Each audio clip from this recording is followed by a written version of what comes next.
नमस्कार साथियों, स्वागत है आपका हमारे YouTube चैनल में। आप छत्तीसगढ़ की किस जगह से हमारे समाचार सुन रहे हैं? कृपया कमेंट बॉक्स में लिखकर हमें ज़रूर बताएं। साथ ही हमारे चैनल को सब्सक्राइब करना ना भूलें। रायपुर से प्रस्तुत है छत्तीसगढ़ के प्रादेशिक समाचारों के साथ मैं रजनी शुक्ला। पहले मुख्य समाचार। बस्तर संभाग में पिछले 2 दिनों से हो रही भारी बारिश के कारण जनजीवन प्रभावित। बीजापुर बना टापू, कई नदी नाले उफान पर। भूस्वामियों को पटवारी रिकॉर्ड में त्रुटियों के सुधार के लिए अब भटकना नहीं पड़ेगा। निराकरण करने के लिए तहसीलदार अधिकृत। सुकमा जिले में सुरक्षा बलों के साथ हुई मुठभेड़ में 1 माओवादी मारा गया। 5 माओवादियों ने किया आत्मसमर्पण। और राष्ट्रीय शिक्षा नीति के 4 वर्ष पूर्ण होने के उपलक्ष्य में प्रदेश में 22 जुलाई से सभी शासकीय और निजी स्कूलों में शिक्षा सप्ताह का किया जाएगा आयोजन। अब समाचार विस्तार से। बस्तर संभाग में पिछले 2 दिनों से हो रही भारी बारिश के कारण जनजीवन प्रभावित हो गया है। बीजापुर टापू बन गया है। वहीं सुकमा जिले के कई नदी नाले उफान पर हैं। बस्तर की इंद्रावती नदी का जलस्तर तेजी से बढ़ रहा है। मिली जानकारी के मुताबिक जिला मुख्यालय जगदलपुर के निचले इलाकों में पानी भर गया है। बस्तर कलेक्टर विजय दयाराम के ने शहर के जलमग्न इलाकों का निरीक्षण किया। इस दौरान उन्होंने नगर निगम के अधिकारियों को पानी निकासी की व्यवस्था सहित ड्रेनेज की साफ सफाई के निर्देश दिए हैं। इंद्रावती नदी का जलस्तर तेजी से बढ़ रहा है। वह खतरे के निशान से मात्र 2.5 फीट नीचे बह रही है। उधर बीजापुर जिले में भी नदी नाले उफान पर हैं। जगदलपुर से बीजापुर भोपालपट्टनम राष्ट्रीय राजमार्ग में जगह जगह पानी भरने से आवागमन बाधित हो गया है। भैरमगढ़ कन्या आश्रम में पानी भर जाने के बाद बच्चों को रेस्क्यू कर आश्रम से बाहर निकालकर सुरक्षित स्थान पर ले जाया गया। वहीं सुकमा जिले में पिछले 24 घंटों से हो रही अनवरत बारिश से नदी नालों का जलस्तर बढ़ गया है। दोरनापाल कोंटा राष्ट्रीय राजमार्ग में पानी भरने से आवागमन बाधित हो गया है। इस बीच मौसम विभाग से मिली जानकारी के अनुसार प्रदेश में आज 1-2 स्थानों पर गरज चमक के साथ भारी बारिश होने और आकाशीय बिजली गिरने की संभावना है। भारी वर्षा का क्षेत्र मध्य छत्तीसगढ़ रहेगा। प्रदेश के भूस्वामियों को पटवारी रिकॉर्ड में त्रुटियों के सुधार के लिए भटकना नहीं पड़ेगा।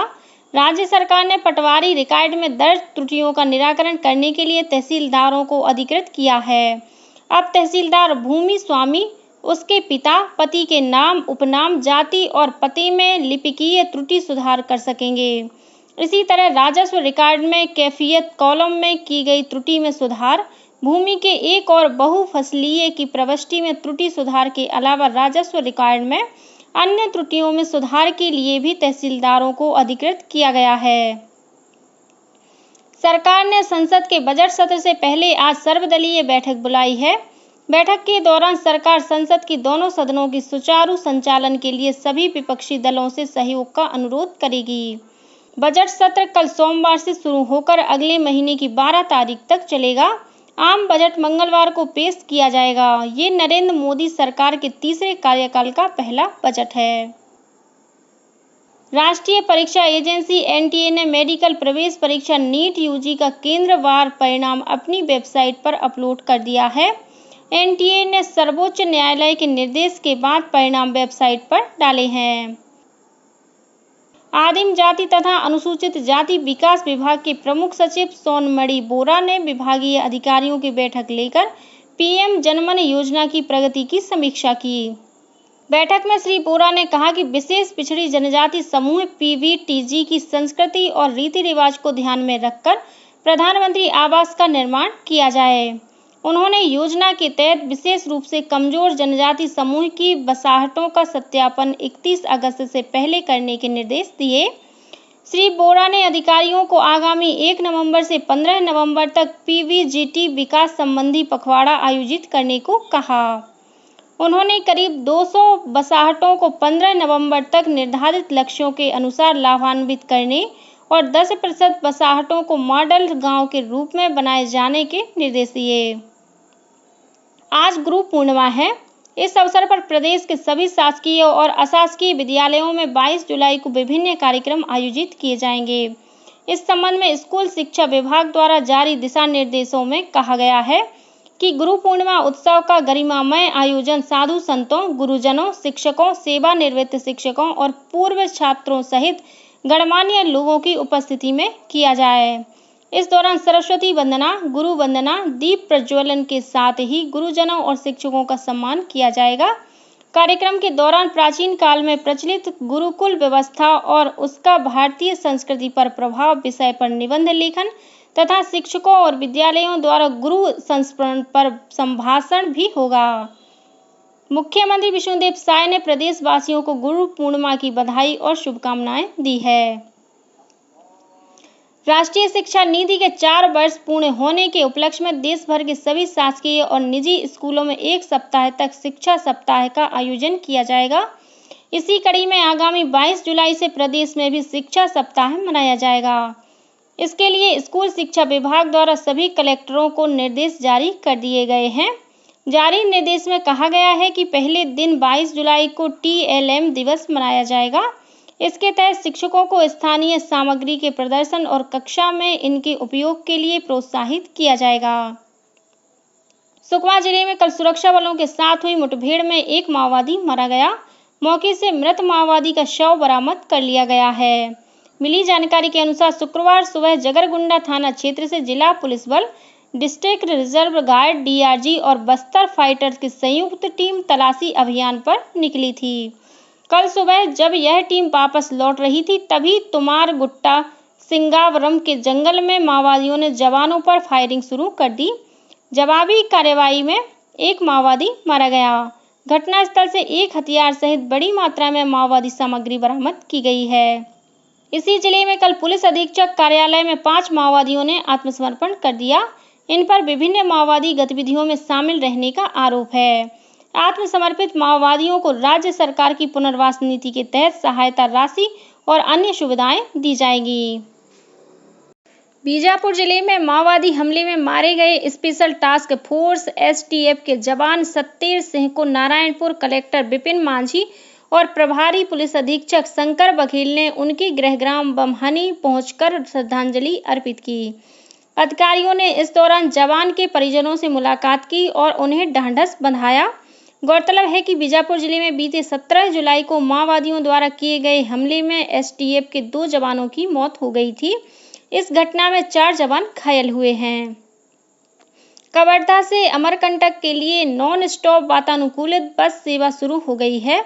उप मुख्यमंत्री विजय शर्मा ने कल कवर्धा से बस को हरी झंडी दिखाकर रवाना किया। यह बस प्रतिदिन कवर्धा से सुबह 8 और रात 10 बजे तथा अमरकंटक से शाम 5 और रात 9 बजे रवाना होगी। गौरतलब है कि धार्मिक पर्यटन की दृष्टि से इस बस सेवा की शुरुआत की गई है। प्रदेश कांग्रेस आगामी 24 जुलाई को विधानसभा का घेराव करेगी।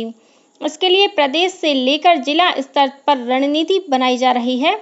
प्रदेश कांग्रेस अध्यक्ष दीपक बैज ने कल रायपुर और धमतरी में जिला कांग्रेस कमेटी की बैठक ली और पदाधिकारियों को जरूरी दिशा निर्देश दिए। वहीं जांजगीर के चांपा में नेता प्रतिपक्ष डॉक्टर चरणदास महंत के नेतृत्व में कांग्रेस की जिला स्तरीय बैठक हुई। बैठक में आंदोलन को लेकर रूपरेखा तैयार की गई। और अब कुछ अन्य खबरें संक्षेप में। मुख्यमंत्री विष्णुदेव साय आज 21 जुलाई को गुरु पूर्णिमा के अवसर पर बालोद जिले के जामड़ी पटेश्वर आश्रम में आयोजित गुरु पूर्णिमा महोत्सव, रायगढ़ जिले के ग्राम बनौरा में श्री गुरु दर्शनम तथा कोसम नारा में आयोजित कार्यक्रम में शामिल होंगे। डाक विभाग ने लोगों को समय पर राखी पहुंचाने के लिए 31 जुलाई तक राखी भेजने की सलाह दी है। विभाग ने अंतर्राष्ट्रीय मेलिंग की कठिनाइयों से निपटने और देरी तथा सीमा शुल्क संबंधी समस्याओं की संभावना को कम करने के लिए यह सलाह दी है। सेट परीक्षा आज 2 पालियों में आयोजित की जाएगी। पहली पाली सुबह 10 से 11:15 बजे तक और दूसरी पाली दोपहर 2 बजे से शाम 4:15 बजे तक आयोजित होगी। परीक्षार्थियों को प्रवेश पत्र के साथ पहचान पत्र भी लाना अनिवार्य है। जल जीवन मिशन के कार्यों में लापरवाही के कारण लोक स्वास्थ्य यांत्रिकी विभाग ने 6 कार्यपालन अभियंताओं को निलंबित कर दिया है। साथ ही 4 जिलों के कार्यपालन अभियंताओं को कारण बताओ नोटिस जारी किया गया है। कोंडागांव कलेक्ट्रेट कार्यालय में 3 नए कानूनों के बारे में मास्टर ट्रेनरों द्वारा जानकारी दी गई। कार्यक्रम में नए कानूनों की विशेषताओं के बारे में बताया गया। राजनांदगांव जिले के डोंगरगढ़ स्थित मां बम्बलेश्वरी मंदिर में रोप वे 22 और 23 जुलाई को बंद रहेगा। प्रधानमंत्री राष्ट्रीय बाल पुरस्कार के लिए 31 जुलाई तक आवेदन आमंत्रित किए गए हैं। आवेदन करने वाले बच्चों की उम्र 5 वर्ष से अधिक और 18 वर्ष से कम होनी चाहिए। भारतीय थल सेना द्वारा अग्निवीर भर्ती हेतु माह अप्रैल 2024 में लिखित परीक्षा आयोजित की गई थी। उक्त लिखित परीक्षा में उत्तीर्ण अभ्यर्थियों के लिए शारीरिक दक्षता प्रशिक्षण 4 दिसंबर से 12 दिसंबर तक रायगढ़ में आयोजित किया जाएगा। ऐसे अभ्यर्थी निःशुल्क शारीरिक दक्षता प्रशिक्षण के लिए जिला रोजगार कार्यालय राजनांदगांव से संपर्क कर पंजीयन कर सकते हैं।